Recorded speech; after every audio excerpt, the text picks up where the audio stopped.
बाहर आंधी थी, अंदर मौत का सन्नाटा। 14 नवंबर 2018। हिमाचल के एक कस्बे में एक पुरानी हवेली ने उस रात एक भयानक राज छुपाया।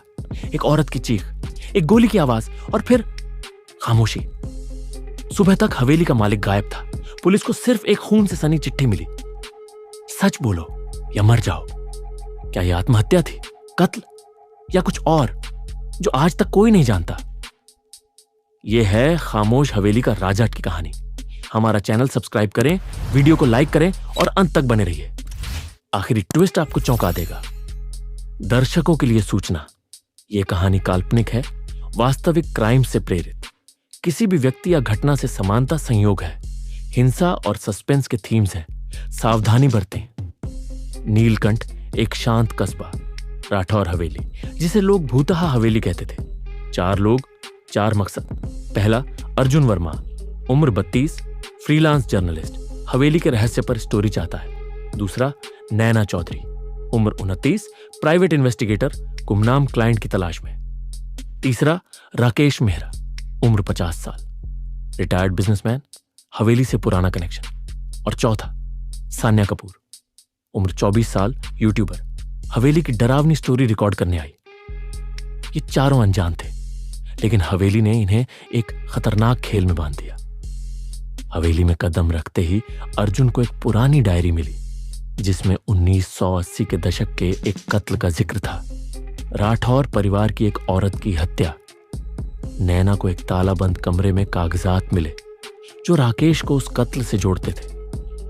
सान्या ने अपने कैमरे में एक फुसफुसाहट रिकॉर्ड की, तुम सब मरोगे। अर्जुन सबसे शांत था, लेकिन उसकी आंखों में कुछ छुपा था। उसी रात राकेश को लाइब्रेरी में मृत पाया जाता है, गले में रस्सी, पास में चिट्ठी। उसमें लिखा था, पहला गया। नैना को शक है क्योंकि रस्सी का निशान गले पर गलत था और राकेश के हाथ पर कुछ अजीब खरोंच थी। सान्या का कैमरा एक छाया रिकॉर्ड करता है जो अर्जुन जैसी शक्ल की थी। अर्जुन को एक पुराना फोटो मिलता है जिसमें राकेश और राठौर परिवार का एक अनजान शख्स है। हर सुराग एक नया सवाल खड़ा कर रहा था। अर्जुन बार बार कहता, हमें पुलिस बुलानी चाहिए, लेकिन नैना को उसकी हड़बड़ी पर शक हो रहा था। कातिल कौन था? हवेली का भूत या कोई जो सच छुपा रहा था? हवेली अब एक जाल बन चुकी थी। तभी अर्जुन ने कबूल किया कि वो जर्नलिस्ट नहीं, बल्कि राठौर परिवार की खोई जायदाद की तलाश में था। उसने बताया कि उसका परिवार 1980 में राठौरों का बिजनेस पार्टनर था, लेकिन उन्हें धोखा मिला। नैना का क्लाइंट राकेश की पुरानी पार्टनर थी जो बदला चाहती थी। सान्या ने कहा कि वो 1980 की मृतक की बेटी है। और फिर एक नई चिट्ठी मिलती है। उसमें लिखा होता है, कातिल तुम्हारे बीच है। उसके बाद हवेली की दीवार में गुप्त कमरा मिलता है जिसमें 1980 के कत्ल का चाकू और खून से सनी शॉल है। सान्या का कैमरा रिकॉर्ड करता है कि अर्जुन रात में उस कमरे में कुछ छुपा रहा था। नैना को एक ऑडियो टेप मिलता है जिसमें राकेश कह रहा है, अगर मैं मरूं तो अर्जुन पर नजर रखना। वो 1980 का सच जानता है। सच सामने आ रहा था, लेकिन हर सच की कीमत थी, और इस सच की कीमत किसी की जान थी। अटारी में आखिरी मुलाकात हुई। 3 लोग, 3 कहानियां और एक कातिल। लेकिन कातिल कौन? नैना बताती है कि वो पुलिस के लिए अंडरकवर काम कर रही थी। उसने हवेली में छुपे माइक्रो कैमरे लगाए थे जो अर्जुन को राकेश की हत्या करते रिकॉर्ड करते हैं। अर्जुन ने राकेश को बेहोश करने के लिए उसकी कॉफी में नींद की गोली मिलाई। फिर राकेश को लाइब्रेरी में ले जाकर रस्सी से गला घोंटा और इसे आत्महत्या दिखाने के लिए रस्सी का निशान बनाया। उसने राकेश के हाथ पर खरोंच इसलिए बनाई ताकि लगे कि उसने खुद रस्सी खींची। चिट्ठी फैला गया। अर्जुन ने खुद लिखी थी ताकि बाकियों में डर फैले और वो सच की तलाश छोड़ दें। अर्जुन 1980 के कत्ल का गवाह था, जब उसने अपने पिता के साथ मिलकर राठौर परिवार की औरत की हत्या की थी। राकेश उस कत्ल का दूसरा गवाह था और अर्जुन उसे चुप कराना चाहता था ताकि जायदाद पर उसका दावा पक्का हो। नैना के माइक्रो कैमरों ने अर्जुन को राकेश की कॉफी में कुछ मिलाते और गुप्त कमरे में 1980 के कत्ल के सबूत जलाते रिकॉर्ड किया। सान्या का कैमरा अर्जुन को रात में चिट्ठी लिखते पकड़ लेता है।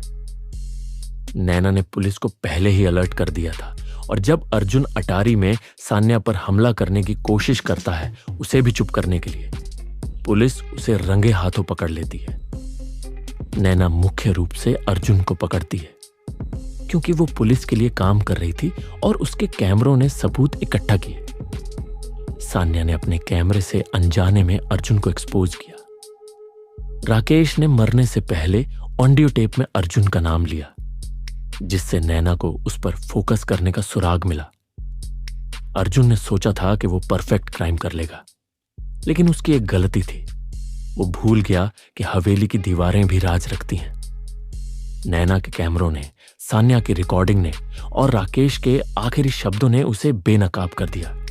पुलिस ने उसे हथकड़ी पहनाई और उसको जेल में बंद कर दिया। लेकिन एक सवाल बाकी था, क्या यह सच का अंत था? राकेश की मौत आत्महत्या नहीं थी, लेकिन वो जानता था कि अर्जुन उसे मारेगा। इसीलिए उसने ऑडियो टेप छोड़ा और नैना को गुप्त रूप से हवेली बुलाया ताकि अर्जुन पकड़ा जाए। हवेली ने अपना आखिरी राज खोल दिया, लेकिन क्या सारे सवालों के जवाब मिल गए या नीलकंठ की छायाओं में और राज दफन है? कहानी यहां खत्म होती है, लेकिन उनके सवाल जिंदा रहते हैं। दोस्तों, आपको क्या लगता है? क्या अर्जुन अकेला कातिल था या हवेली का कोई और राज्य बाकी है? नीचे कमेंट में अपनी राय जरूर बताएं और ऐसी ही सस्पेंस भरी कहानियों के लिए अभी सब्सक्राइब करें, बेल आइकन दबाएं और वीडियो को लाइक करें। अगली मिस्ट्री और भी खतरनाक होगी।